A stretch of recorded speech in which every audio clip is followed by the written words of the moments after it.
Boyacá 7 días. Boyacá merece el bicentenario más que otras regiones. Esa fue la opinión de la presidenta del Consejo de Estado, Lucy Janet Bermúdez, quien dialogó cara a cara con nuestro director. Bienvenidos. El saludo para todos ustedes, los seguidores de Boyacá 7 días, en la web www.boyacá7días.com, y en el escrito Lo dijo en 7 días, con estos reportajes con personajes del orden nacional e internacional, los días jueves para todos los boyacenses en Boyacá, Colombia y el mundo. Hoy nos encontramos con un personaje de peso pesado de nuestro país, peso pesado por su responsabilidad, por todo lo que tiene que ver con el manejo en la vida institucional de los colombianos. Una gran dama, pero además una gran jurista, que en este momento es la presidenta del Consejo de Estado en nuestro país, en Colombia, la doctora Lucy Janet Bermúdez, quien nos recibe aquí en su despacho en el Consejo de Estado, en la presidencia del Consejo de Estado, y con ella vamos a sostener este diálogo para todos los seguidores de Boyacá 7 días. Doctora Lucy, muy buenos días, bienvenida a esta tierra de libertad, a esta tierra boyacense, que además tiene una similitud muy fuerte con el tema de la justicia colombiana. Así es, muy buenos días para ustedes, muy buenos días para todos sus seguidores en Boyacá, en Colombia y como usted lo señala también en todo el mundo. Boyacá es una tierra de libertad que a quien todos los colombianos diariamente le rendimos un gran tributo. Así es que es para mí todo un gusto estar con ustedes. Muchas gracias, doctora. Empecemos por preguntar algo que ha sido noticia en la justicia desde hace muchos años, pero que no se ha logrado concretar en ninguna de las presidencias más recientes de nuestro país, y es sobre la reforma a la justicia en Colombia. ¿Cree usted, doctora, que sí es necesario hacer una reforma en la justicia nacional? Sí, desde el Consejo de Estado creemos que sí, que se debe adelantar una reforma a la justicia. Es normal que en todas las instituciones se tengan que hacer ajustes a medida que se va avanzando, que se van implementando los mecanismos y por supuesto que la justicia no es una excepción. Desde aquí, desde la jurisdicción de lo contencioso administrativo, desde hace varios años venimos trabajando en propuestas de reforma a la justicia. Por ejemplo, presentamos el año pasado con la presidencia del doctor Germán Bula Escobar una solicitud al Congreso de la República para que se suprimieran algunas de las funciones electorales de las que dicen se nos generan inconvenientes, y esta solicitud de este proyecto de reforma no tuvo evolución en el Congreso de la República y fue archivado. En todo caso, desde hace varios años el Consejo de Estado propuso la creación de un grupo de trabajo que dijimos que se debía denominar Misión Justicia. Esta misión sería la encargada de hacer la evaluación de todas las problemáticas que se presenten en la administración de justicia y proponer las reformas a que hubiera lugar. En este momento ese proyecto está en manos del Ejecutivo, quien señaló que lo iba a implementar a través de un decreto, el cual pues entendemos está siendo trabajado. En todo caso, nosotros creemos que lo primero que es necesario hacer es identificar los problemas para poderle buscar soluciones a esos problemas y no generar una controversia sobre puntos que normalmente no son realmente el problema o no son de interés del ciudadano. Creemos que al ciudadano en nada le interesa pues que si se va a crear una supercorte de aforados, por quienes va a estar integrada. Al ciudadano le interesa que sus jueces sean absolutamente pulcros, que sean transparentes y que en el momento en que incurran en alguna falta sean juzgados con rigor, sean juzgados prontamente y las situaciones sean esclarecidas.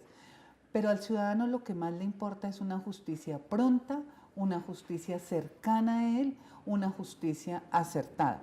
Entonces, esos son los problemas sobre los que venimos trabajando desde la jurisdicción de lo contencioso para proponer esa suerte de reformas que confiamos en que ahora podamos implementarlas a través de ese mecanismo o en el evento en que el Ejecutivo decida apoyar los proyectos de reforma que hoy en día han sido presentados al Congreso, de intervenir a fin de buscar que en efecto se den esas reformas que necesita el país.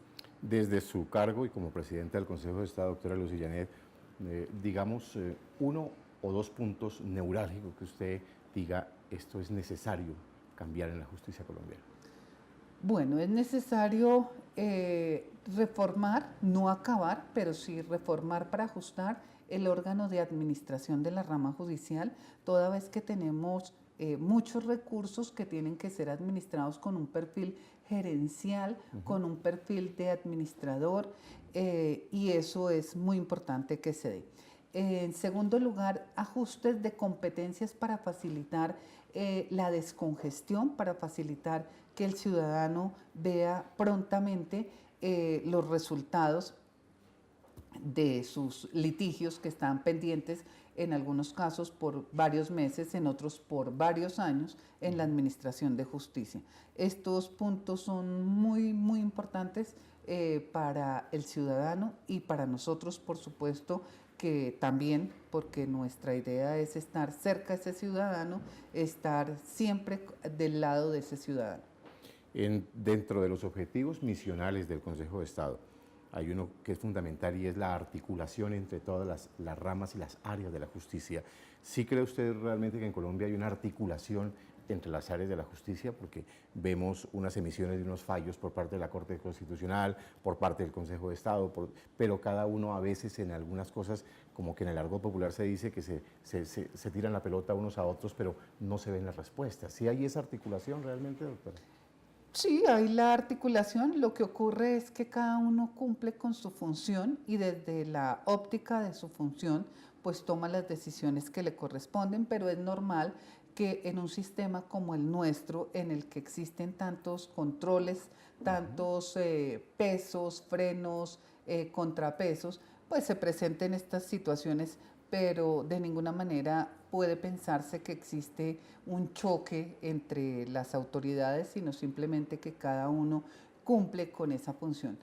Ahora, eso no es óbice para que desde el punto de vista académico, desde el punto de vista de deliberación misma de un Estado democrático, busquemos fórmulas para obtener una mayor seguridad jurídica y de esa manera lograr que las decisiones que se presenten de manera encontrada entre, digamos, entre las diferentes cortes puedan algún día darse en igual sentido. Por eso trabajamos en temas como el precedente, en temas como las sentencias de unificación. Esto es muy común entre la jurisdicción de lo contencioso porque así lo tenemos previsto desde el propio Código de Procedimiento Administrativo y de lo contencioso administrativo. Pero es bueno que lo generalicemos y que podamos tener esas decisiones de esa manera. Desde aquí, desde el Consejo de Estado como juez del Estado, venimos trabajando este año y bueno, corresponde pues a una continuidad en la tarea que han hecho mis antecesores para sentar siempre en la mesa, en este caso aquí en el Consejo de Estado, a los diferentes actores sobre problemáticas que nos afectan a todos.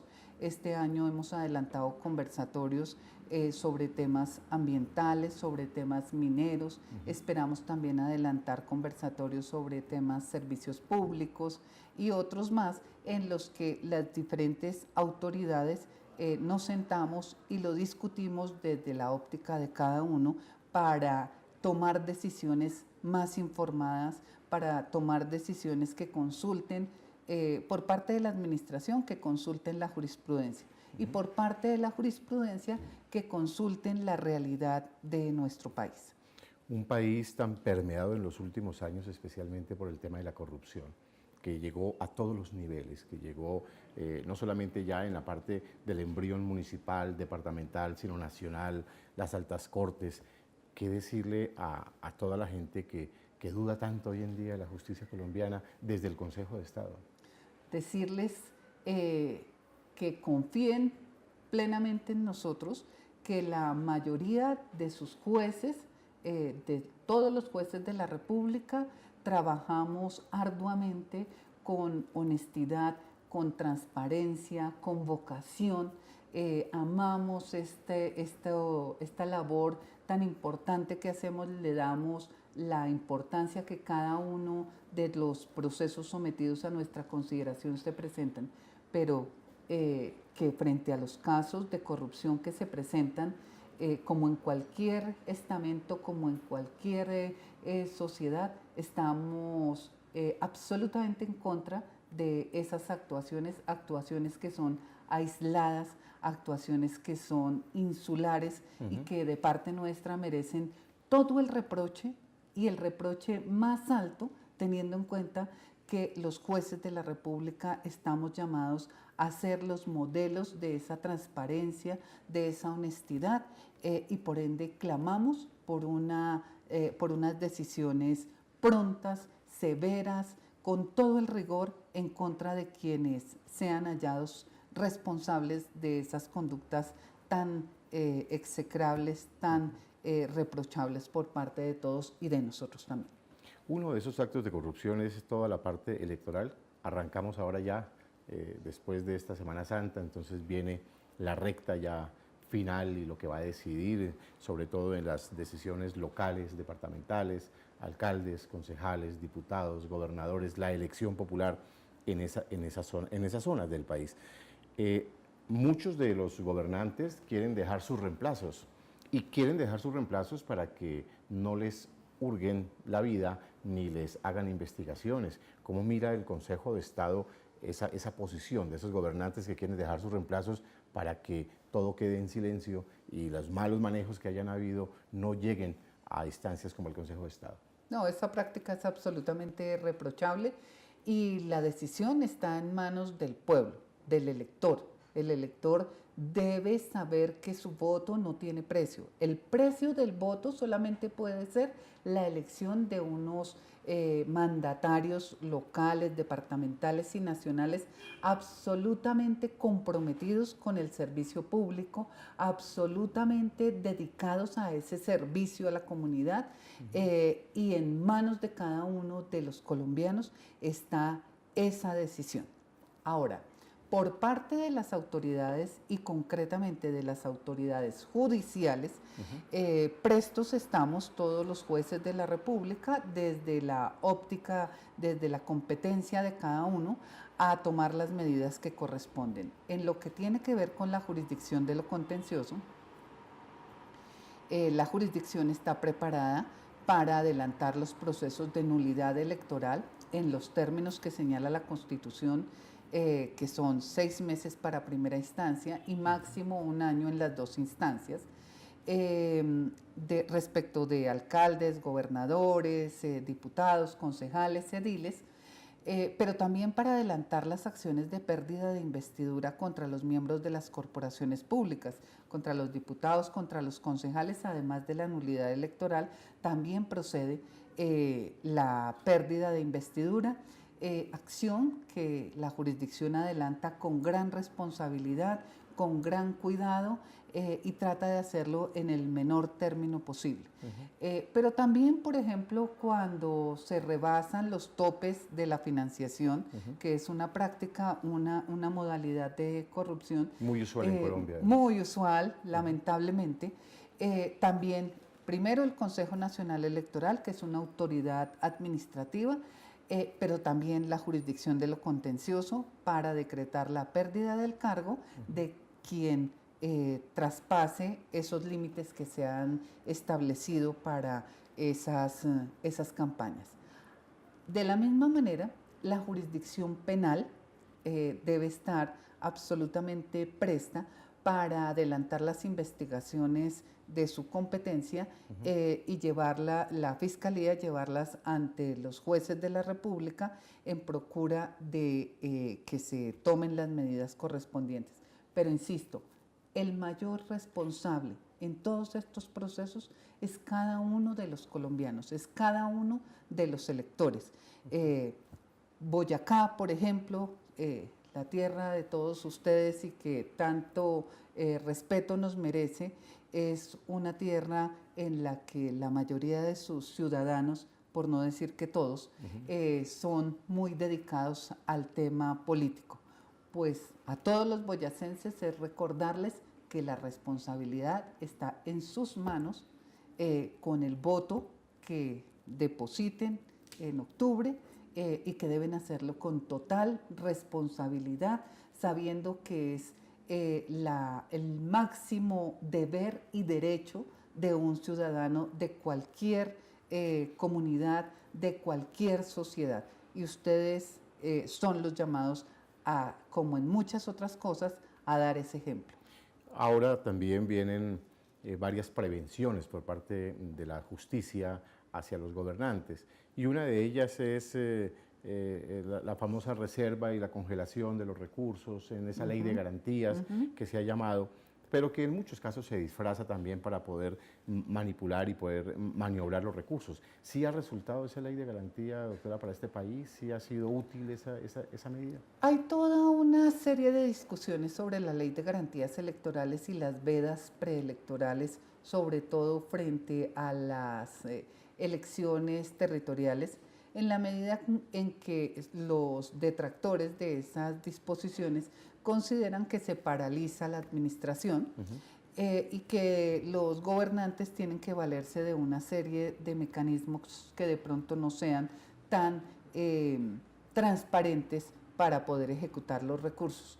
Pero en realidad fue una ley que se adoptó por parte del Congreso como el mecanismo para detener un poco la indebida utilización de los recursos de la administración en las campañas políticas. Entonces tiene bastante de bueno, pero también puede que tenga esas partes negativas. En todo caso, el control mayor lo ejerce la ciudadanía más el Ministerio Público al verificar que esos recursos de la administración no sean utilizados para eso que usted señalaba, doctor, de dejar el sucesor para que tapen todo, sino que esos recursos en realidad sean los estrictamente necesarios para satisfacer las necesidades básicas de una población.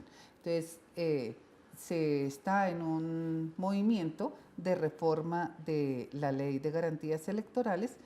Seguramente se tomará esta medida en año no electoral para no afectar los procesos que ya están en curso y esperamos que el Congreso haga lo que resulte más apropiado para la administración y por supuesto que para los ciudadanos, para los miembros de cada sociedad. Pasamos de periodos de un año, luego fuimos a 2, luego fuimos a 3, ahora en 4, y no siguen siendo necesarios para que los gobernantes culminen sus obras, las entreguen. Y entonces se presenta el caso de obras que quedan a media marcha, pero que son del recurso público. Y entonces, ¿cómo hacemos y cómo se puede hacer desde el Estado y desde el Consejo de Estado para que los gobernantes continúen las obras? Porque fueron hechas con los mismos recursos públicos del pueblo y no se vuelvan en esos elefantes blancos que hoy vemos, coliseos, que vemos edificaciones a media marcha porque el que llega ya no quiere invertir los recursos porque su vanidad no le permite culminar la obra de su antecesor. Bueno, la idea de todos los contratos de la administración es que no sean personales precisamente, sino que sean institucionales y por esa razón los compromisos que se adquieran por un mandatario deben ser cumplidos por quien sigue, pues so pena de comprometer su propio patrimonio, porque cuando el contratista y la propia comunidad demanden la culminación de esas obras, los perjuicios que se generen van a ser pagados primero de los recursos de la administración, pero después de esto tendrán que ser cubiertos con el patrimonio de cada uno de esos mandatarios que va dejando perder esos compromisos, que va incumpliendo con los compromisos que ha adquirido el mandatario anterior. Entonces, los mecanismos legales están, las acciones están, la jurisdicción de lo contencioso está precisamente para juzgar esas situaciones.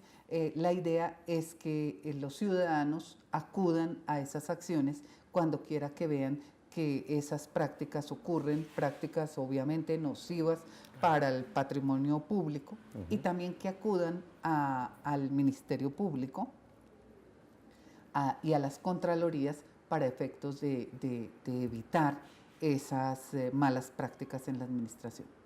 El departamento de Boyacá, ya entrando un poco en la tierrita de la libertad, doctora, que usted gentilmente nos recibe hoy acá. Es un departamento que en los últimos años ha estado gobernado a través de un partido creado por el doctor Mockus, que es el Partido Verde. Él es uno de los idealistas de ese partido. Y Boyacá en los últimos gobiernos ha tenido ese movimiento verde, digámoslo así, que surgió en los últimos tiempos. ¿Qué les podemos contar a los boyacenses, a los colombianos, por supuesto, que ven esta entrevista sobre la determinación del doctor Mockus? Bueno,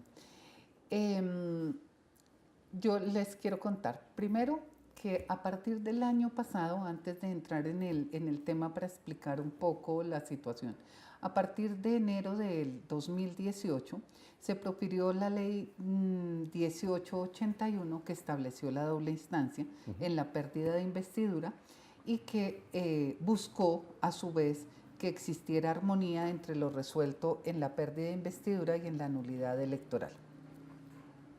Por esa razón, a diferencia de lo que ocurría antes, hoy en día estamos en un proceso de pérdida de investidura de doble instancia y un proceso donde, además de analizar la tipicidad, es decir, la mera infracción a una norma, de decir si ocurre esto, incurre en esta prohibición. Ahora, además, debe analizarse si hace esto, incurre en esta. Pero también tenemos que ver el tema de culpabilidad, es decir, si quiso actuar de esa manera, si sabía y conocía que esa conducta era ilícita y a pesar de eso actuó de esa forma. En este caso, estamos hablando de una situación que se presentó por la que demandaron tanto en pérdida de investidura como en nulidad electoral.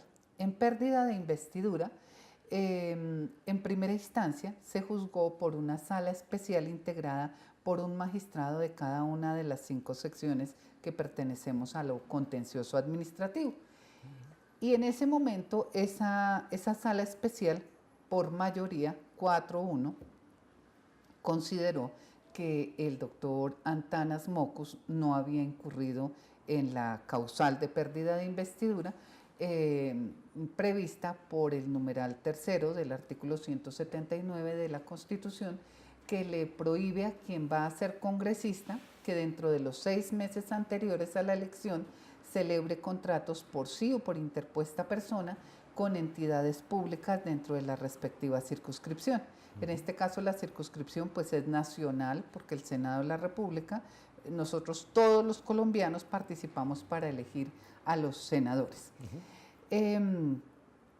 Entonces, en la pérdida de investidura consideramos que si bien el senador Mockus había tenido la representación o parte de la representación legal de Corpovisionarios, Corpovisionarios había celebrado unos convenios con una entidad del orden departamental de Cundinamarca y otra del orden distrital de Bogotá.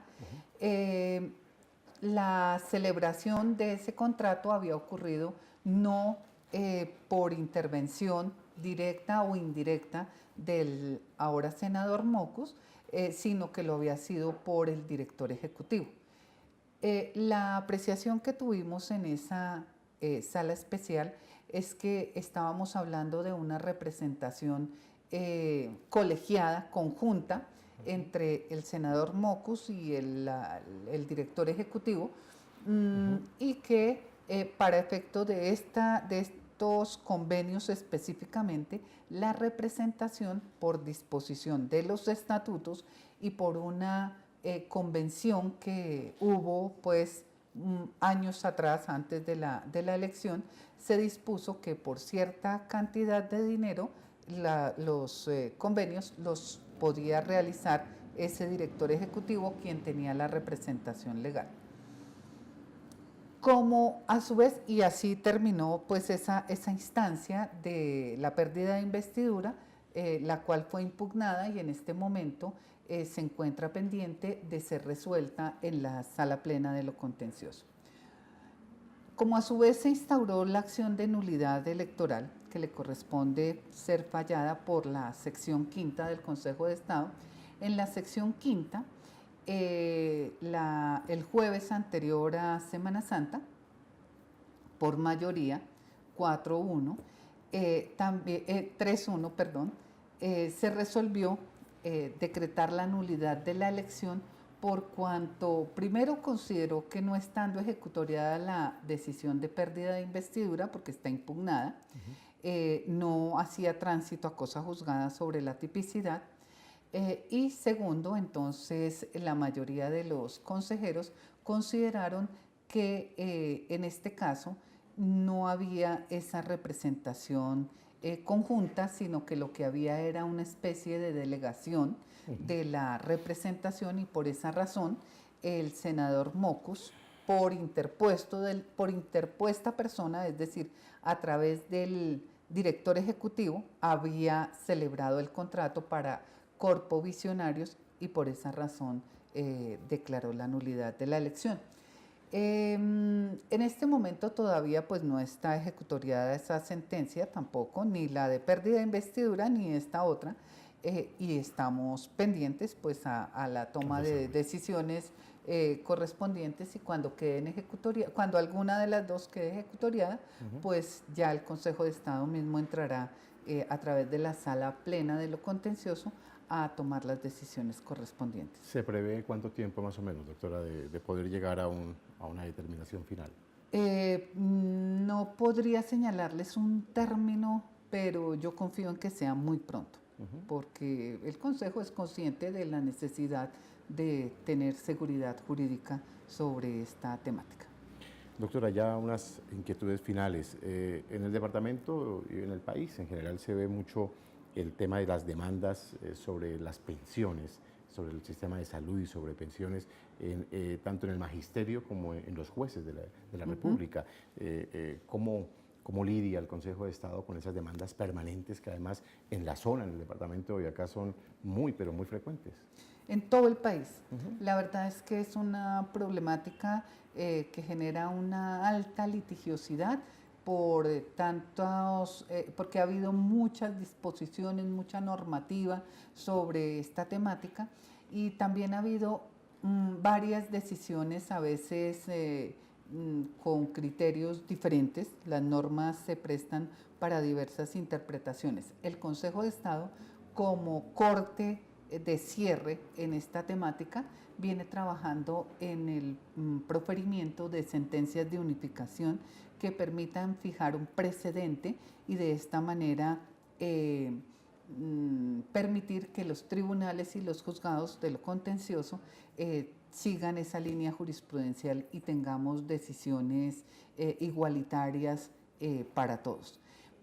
A su vez, aquí se presentan situaciones que pueden ser, que llegan inclusive a la Corte Constitucional, y la Corte Constitucional también trabaja en buscar unos criterios definidos para que se dé esa unificación. Pero además, en materia de lo contencioso, una vez se toman esas sentencias de unificación, se puede acudir a la figura de la extensión de la jurisprudencia, que permite que con esa sentencia de unificación los ciudadanos acudan ante la administración, en este caso los fondos de pensiones del magisterio, para pedir que esos criterios de unificación que ya se han fijado aquí en el Consejo de Estado se lleven también a todos los demás casos que estén pendientes por ser decididos en esa instancia. Dos inquietudes finales, doctora. Uno, el concepto que tiene el Consejo de Estado, y bueno, usted como presidenta de la jurisprudencia en Boyacá y de los juristas en Boyacá, que ha sido además una tierra que ha dado unos juristas maravillosos. ¿A quiénes se le viene en este momento a su memoria que podamos destacar de esos juristas boyacenses? Ustedes tienen tantos que de verdad que el mencionar algunos de pronto lo lleva a uno a sacrificar muchísimos más. Es una tierra que de personas muy inteligentes, muy comprometidas, muy destacadas en todos los ámbitos del país, de llegar a los altos cargos. Así como a primer momento, pues obviamente me surgen mis compañeros, el doctor Gustavo Gómez Aranguren, que fue presidente del Consejo de Estado, que intervino con gran éxito, con gran ahínco en algunos de los intentos de reforma a la justicia, precisamente promoviendo el que se dieran esas reformas, pero que actuó con gran representación de toda la jurisdicción. El doctor Alfonso Vargas Rincón, de Ramiriquí, un hombre con una trayectoria absolutamente respetable, absolutamente modelo para seguir por cualquier boyacense y por cualquier colombiano, que con gran esfuerzo vino de su tierra, trabajó en la rama judicial desde el cargo más pequeño hasta llegar a ser presidente de esta corporación. El doctor Patiño Rosselli, por ejemplo, y muchos otros juristas. Pues es una tierra muy admirable, no solamente por la variedad de productos con que nos deleitan a todos, sino por la gran calidad de seres humanos que tiene, por ser, yo creo que ese tema de ser la cuna de la libertad, la tierra de la libertad, lleva a que ustedes, los boyacenses, tengan un espíritu libertario, pero sean personas absolutamente comprometidas en el campo donde se decidan a trabajar. Así es que mi profunda admiración por ellos y por todos los demás juristas que tiene ese hermoso departamento. Finalmente, doctora, 3 meses y unos días ya para la celebración del famoso y ruidoso bicentenario del que tanto hablamos todos. ¿Qué tiene previsto el Consejo de Estado para la celebración del bicentenario y si tiene previsto alguna celebración en esos escenarios boyacenses, amén de que son los escenarios, como usted lo ha ratificado, pues los escenarios donde se dio la libertad del puente Boyacá y el pantano de Vargas? Bueno, la jurisdicción de lo contencioso, como ustedes verán, admira profundamente esa tierra boyacense y por eso en varias ocasiones realizamos nuestros encuentros nacionales en Boyacá. No hace mucho hemos celebrado en Paipa, pero también nuestros encuentros para reflexionar sobre reformas a la justicia, para reflexionar sobre todas las temáticas de gran importancia y que necesitan alguna especie de retiro, las hacemos normalmente en Boyacá. Pronto vamos a tener y esto es el 17 de mayo, el encuentro regional de la jurisdicción, encuentro que se hace en este caso para los tribunales de Cundinamarca, Meta, Casanare y Boyacá. Lo haremos precisamente en Tunja, donde pues todos ustedes están cordialmente invitados. Es una manera de celebrar este bicentenario, de recibirlos a todos y de solidarizarnos con esa participación tan importante que tuvo Boyacá en todo este proceso de libertad de nuestro país.